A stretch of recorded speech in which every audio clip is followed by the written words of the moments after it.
আসসালামু আলাইকুম ভিউয়ার্স, কেমন আছেন সবাই? ভিউয়ার্স, এই ভিডিওর আলোচনার বিষয় দাঁতের অভ্যন্তরীণ গঠন সম্পর্কে।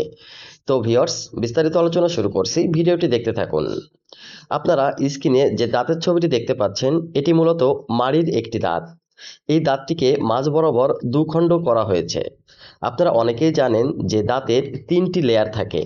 প্রথম যে লেয়ারটি থাকে এখান থেকে এই পর্যন্ত, এটি হলো দাঁতের এনামেল অংশ, এবং তারপরে যে গাঢ় হলুদ একটি বর্ণ দেখতে পাচ্ছেন, এটি হলো দাঁতের সেকেন্ড লেয়ার, যেটাকে ডেন্টিন বলা হয়।